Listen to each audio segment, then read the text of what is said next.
ہم بائبل پڑھیں، قرآن مجید اور احادیث کا مطالعہ کریں یا پھر اینتھروپالوجی کی ریسرچ دیکھیں تو ہمیں محسوس ہوگا کہ یہ سب چند نقطوں پر متفق ہیں۔ مثلاً حضرت آدم علیہ السلام اور بی بی حوا علیہ السلام دونوں کا تعلق مڈل ایسٹ سے تھا۔ یہ خلیج فارس کے دائیں بائیں رہتے تھے۔ سائنس اور بائبل گارڈن آف ایڈن کا مقام بصرہ سے 130 کلومیٹر کے فاصلے پر موجود القرا ٹاؤن بتاتی ہے۔ یہ مقام اب سمندر میں زیر آب ہے۔ اسلامی روایات مزدلفہ کو حضرت آدم علیہ السلام اور حضرت حوا علیہ السلام کا مقام اتصال قرار دیتی ہیں۔ حابیل اور قابیل کا واقعہ شام میں پیش آیا تھا۔ آپ یہ جان کر شاید حیران ہوں، شیطان بھی عراق میں اترا تھا۔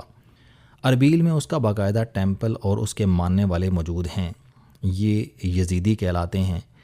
ان کی آبادی 7 سے 15 لاکھ کے درمیان ہے اور یہ شیطان کی عبادت کرتے ہیں۔ ان کے عقائد کے مطابق اللہ تعالیٰ نے آدم اور حوا کو پیدا کیا اور پھر ابلیس یعنی شیطان کو انہیں سجدہ کرنے کا حکم دیا۔ ابلیس نے انکار کر دیا۔ یہ لوگ یہاں تک بائبل اور قرآن مجید کے دعووں کو تسلیم کرتے ہیں، لیکن یہ اس کے بعد ایک نئی کہانی سناتے ہیں۔ ان کے بقول اللہ تعالیٰ نے جب ابلیس سے انکار کی وجہ پوچھی تو شیطان نے کہا کہ میں نے ہمیشہ آپ کو سجدہ کیا، میں کسی غیر اللہ کے سامنے کیسے جھک سکتا ہوں؟ یہ شرک ہے اور میں اس کے لیے تیار نہیں ہوں۔ یزیدیوں کے بقول اللہ تعالیٰ نے اس کا یہ جواز قبول کر لیا اور اسے شاباش دی، اور اس کے بعد ازاں آدم اور حوا کو جنت سے نکال دیا۔ یہ جب نکلے تو شیطان نے اللہ سے عرض کیا، آپ مجھے بھی ان کے ساتھ جانے دیں تاکہ میں ان پر نظر رکھ سکوں۔ اللہ نے یہ درخواست قبول کر لی اور یوں یہ بھی اربیل کے علاقے میں بنی آدم کے قریب آباد ہو گیا۔ یزیدی شیطان کو اپنا امام جانتے ہیں۔ ان لوگوں کا سب سے بڑا ٹیمپل اربیل سے 2 گھنٹے کی ڈرائیو پر واقع ہے۔ یزیدی دنیا میں شیطان کے واحد معلوم پجاری اور یہ ٹیمپل واحد عبادت گاہ ہے۔ یہ ثابت کرتا ہے کہ یہ واقعہ آج کے عراق میں وقوع پذیر ہوا تھا۔ سویلائزیشن کے ماہرین اربیل شہر کو دنیا کا قدیم ترین شہر قرار دیتے ہیں۔ ان کے بقول انسان نے کھیتی باڑی بھی یہاں شروع کی اور پہیا اور کپڑا بھی یہیں ایجاد کیا۔ حضرت نوح علیہ السلام کا تعلق بھی عراق یعنی میسوپوٹیمیا کے اسی علاقے سے تھا۔ یہ بنیادی طور پر 2 دریاؤں دجلہ اور فرات کا درمیانی علاقہ تھا اور یہ میسوپوٹیمیا کہلاتا تھا۔ میسوپوٹیمیا کا مطلب 2 دریاؤں کی درمیانی جگہ ہوتا ہے۔ آج کے ترکی، شام اور عراق کے بڑے علاقے میسوپوٹیمیا میں شامل تھے۔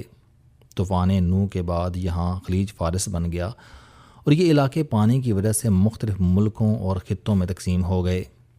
انسانوں کی آبادیاں پھیلتی رہیں، قبیلے قبیلوں سے لڑتے رہے، لوگ میسوپوٹیمیا سے باہر نکلتے رہے، آباد ہوتے رہے اور ملک بنتے ٹوٹتے اور پھر بنتے رہے، اور یوں وقت کا پہیہ آگے بڑھتا رہا۔ دنیا کے تمام قدیم ترین شہر اسی علاقے میں ہیں۔ واٹر ایج یعنی طوفان نوح کے بعد آئس ایج یعنی برف کا زمانہ آیا۔ اس زمانے میں گہرے بادلوں نے سورج کو ڈھانپ لیا تھا، جس کے نتیجے میں پوری زمین جم گئی، حتیٰ کہ سمندر بھی ٹھوس ہو گئے۔ اس زمانے میں گوشت انسانوں کی واحد خوراک تھی۔ اس دور میں انسانوں کا ایک گروہ رینڈیز کا پیچھا کرتے ہوئے سینٹرل ایشیا اور پھر آج کے روس اور وہاں سے الاسکا اور الاسکا سے آج کے امریکہ پہنچ گیا۔ یورپ میں بھی یہی لوگ آباد ہوئے تھے۔ دوسرا گروہ گرم زمینوں کی تلاش میں برصغیر اور مشرق بعید پہنچ گیا اور تیسرا گروہ افریقہ آباد ہو گیا۔ یہ تینوں گروہ بعد ازاں ایک دوسرے اور تیسرے سے ملتے رہے اور یوں انسانوں کی مختلف قسمیں، گروہ اور قومیتیں بنتی چلی گئیں۔ آپ یہ جان کر حیران ہوں گے کہ یہ سارا کھیل 10-12 ہزار سال سے زیادہ نہیں۔ یہودی اس کا دورانیہ 6,000 سال بتاتے ہیں۔ ہمیں آج انسانوں کے جو ڈھانچے 10,000 سال پرانے ملتے ہیں وہ قدیمی انسانوں کے ہیں۔ وہ آدمی یعنی حضرت آدم علیہ السلام کی اولاد نہیں تھے، وہ ہم سے پہلے اس زمین پر آباد تھے، اور بقول ڈارون وہ ارتقاء کے عمل سے گزر کر بندر، چمنیزی اور بن مانس سے انسان بنے تھے۔ ہم آدمی ان کا پرومیکس ورژن ہیں۔ ہمارے دماغ کا سائز ان سے دگنا بلکہ 100 گنا ہے، لہٰذا ہم کون و مکان کی حدود سے باہر نکل گئے ہیں۔ اور ہم نے وہ بھی ایجاد یا دریافت کر لیا جس کے بارے میں دوسری مخلوقات سوچ بھی نہیں سکتی تھیں۔ میں اپنے موضوع کی طرف واپس آتا ہوں۔ یہ سلسلہ حابیل اور قابیل کی لڑائی سے شروع ہوا تھا۔ شام کے کسی گھاٹی میں قابیل نے اپنے بھائی حابیل کو قتل کر دیا، اور اس کے بعد فسادات کا وہ سلسلہ شروع ہو گیا جس کے بارے میں فرشتوں نے پیشن گوئی کی تھی۔ یہ زمین پر فساد پھیلائے اور خون خرابہ کرے گا۔ آپ اگر تاریخ کا مطالعہ کریں تو آپ 4 نتائج پر پہنچیں گے۔ اول، تمام آسمانی مذاہب مڈل ایسٹ میں اترے۔ دوم، حابیل قابیل سے لے کر دوسری عالمی جنگ تک دنیا کی تمام بڑی جنگیں مڈل ایسٹ سے شروع ہوئیں یا یہاں پہنچ کر ختم ہوئیں۔ پہلی جنگ عظیم میں خلافت عثمانیہ ختم ہوئی۔ پورا مڈل ایسٹ اس وقت اس خلافت کا حصہ تھا۔ دوسری جنگ عظیم یورپ اور جاپان میں لڑے گی، لیکن اس کے نتیجے میں اسرائیل بنا اور اس نے مڈل ایسٹ میں تیسری جنگ عظیم کی بنیاد رکھ دی۔ منگول بھی مڈل ایسٹ پر حملہ آور ہوتے رہے اور امیر تیمور بھی اسی کی اینٹ سے اینٹ بجاتا رہا۔ اور سوم، دنیا کی زیادہ تر معدنیاتی دولت مڈل ایسٹ میں چھپی ہے اور دنیا اس دولت کے بغیر آگے نہیں بڑھ سکتی۔ اور چوتھی، آپ مشرق سے مغرب کی طرف سفر کریں یا شمال سے جنوب کی طرف آئیں، آپ کو بہرحال مڈل ایسٹ میں رکنا پڑتا ہے۔ یہ دنیا کا سینٹرل پوائنٹ ہے۔ دنیا میں تیل اور گیس کے سب سے بڑے ذخائر بھی مڈل ایسٹ میں ہیں۔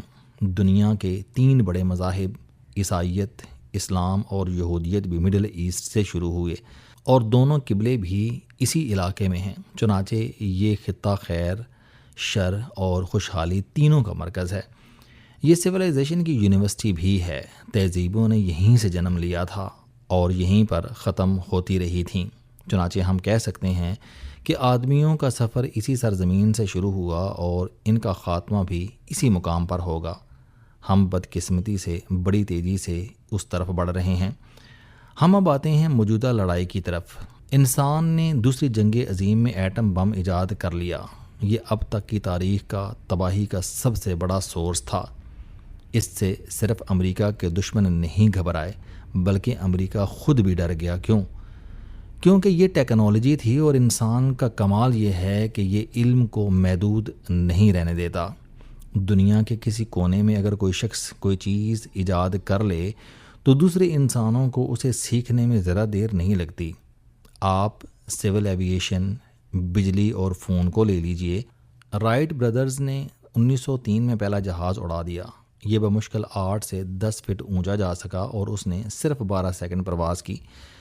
لیکن آپ انسان کا کمال دیکھیے کہ اس نے پہلی اور دوسری دونوں جنگیں جہازوں کے ذریعے لڑیں، اور یہ جہاز کی پہلی پرواز سے صرف 66 سال بعد چاند پر اتر چکا تھا۔ انسان نے اس کے بعد صرف 103 برسوں میں رائٹ برادر سے F-35 اور J-35 تک کا سفر طے کر لیا۔ بلب 1879 میں ایجاد ہوا، لیکن یہ 30-40 برسوں میں آدھی دنیا تک پہنچ چکا تھا۔ ٹیلی فون گراہم بیل نے 1876 میں ایجاد کیا۔ اس نے نسل انسانی کی تاریخ میں پہلی بار اپنی اسسٹنٹ کو ایہوئے کہا۔ یہ ہیلو بنا اور پھر 10 برس میں پوری دنیا میں ہیلو ہیلو ہو رہی تھی۔ انسان نے ہیلو سے سوشل میڈیا تک کا سفر 129 برسوں میں طے کیا۔ لہٰذا امریکہ جانتا تھا کہ ہم بلا شبہ دنیا کی پہلی ایٹمی طاقت ہیں، لیکن ہم واحد نہیں ہیں۔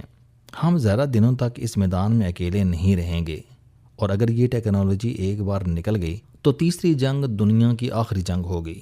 امریکہ یہ بھی جانتا تھا اگلا دور جغرافیہ کا نہیں معیشت کا ہوگا، اور کرائرس پر صرف وہ قوم حکومت کرے گی جس کے ہاتھ میں دولت کی لگام ہوگی۔ چنانچہ امریکہ نے معیشت کی لگام اپنے ہاتھ میں رکھنے اور دنیا کو تیسری عالمی جنگ سے بچانے کے لیے چند بندوبست کیے۔ اس نے نیو یارک میں اقوام متحدہ بنائی تاکہ دنیا کے تمام تنازع امریکہ میں حل کیے جا سکیں۔ اس نے ورلڈ بینک اور IMF بنایا تاکہ دنیا کی معیشت کو کنٹرول کیا جا سکے۔ اس نے عالمی تجارت کو قابو میں رکھنے کے لیے ورلڈ ٹریڈ آرگنائزیشن بنائی، عالمی صحت کو اپنی نظروں میں رکھنے کے لیے ورلڈ ہیلتھ آرگنائزیشن بنائی، پوری دنیا کو ڈنڈا دکھانے کے لیے نیٹو بنائی، اور پوری دنیا کو اپنی مٹھی میں رکھنے کے لیے ڈالر کو واحد انٹرنیشنل کرنسی بنا دیا۔ اور یوں تمام طاقتیں امریکہ کے ہاتھ میں آ گئیں اور امریکہ دنیا کی واحد سپر پاور بن گیا۔ یہ کھیل ٹھیک چل رہا تھا، لیکن پھر 2000 عیسوی میں ایک نیا کھلاڑی سامنے آیا اور اس نے امریکہ کو ہلا کر رکھ دیا۔